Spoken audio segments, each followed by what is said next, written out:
Rekan-rekan media, ya.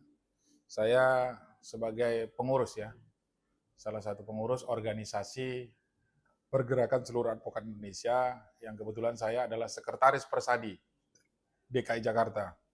Kemudian melihat berita yang beredar ya tentang saudara rekan kita Firdaus Oiwobo yang mengajukan gugatannya ke Mahkamah Konstitusi.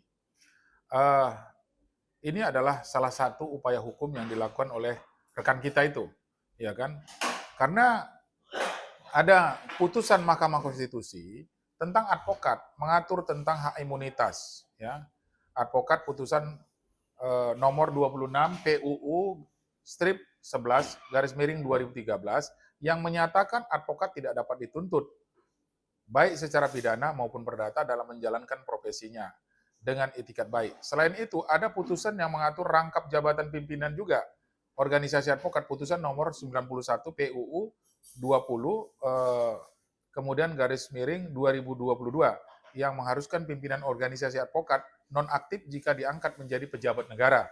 Putusan lainnya adalah tentang organisasi advokat tunggal 101. Nah, putusan penting hak imunitas advokat putusan nomor 26 PUU 11 2013 mengatur bahwa advokat tidak dapat dituntut baik secara perdata maupun pidana ketika menjalankan tugas dengan itikat baik untuk kepentingan pembelaan klien di dalam maupun di luar pengadilan.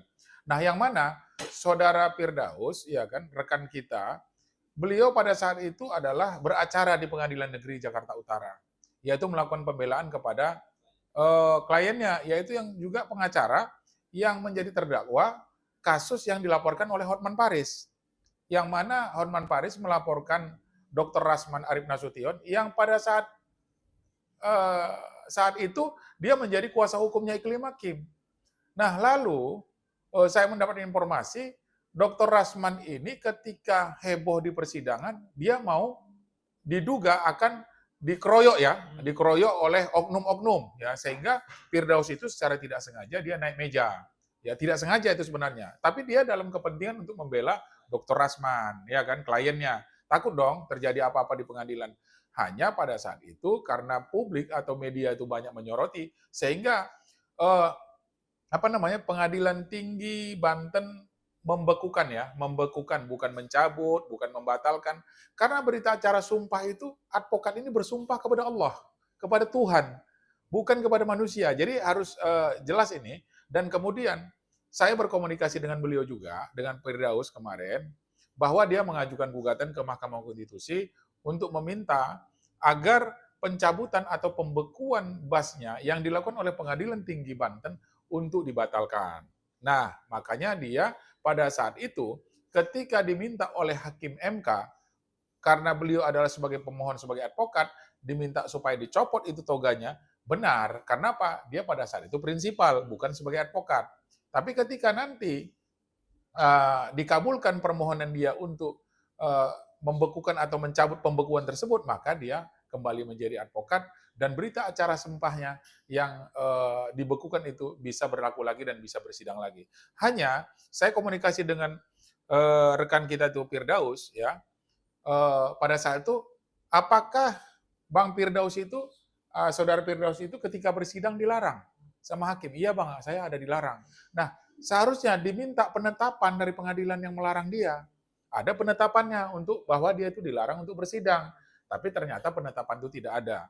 Karena Pengadilan Tinggi Banten menyatakan dia masih advokat.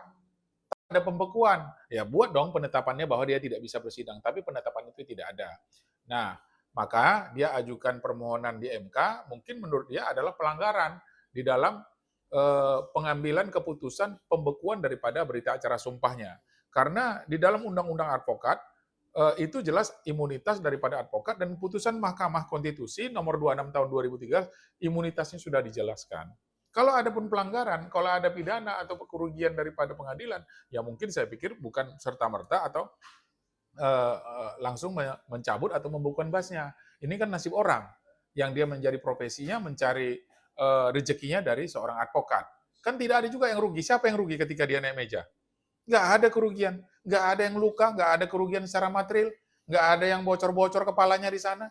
Nah, kenapa harus dibekukan? Ini masalah etika saja. Saya pikir kalau etika tentu disidangkan di etikanya, bukan pencabutan basnya. Saya pikir begitu. Bang, berarti bisa dibilang ini bisa dibilang polemik lah di Ya. kalangan sebagai abang sesama advokat atau segala. Mhm. Yang tadi seperti abang bilang, berarti ujungnya harusnya ya jangan dibukukan. Ya.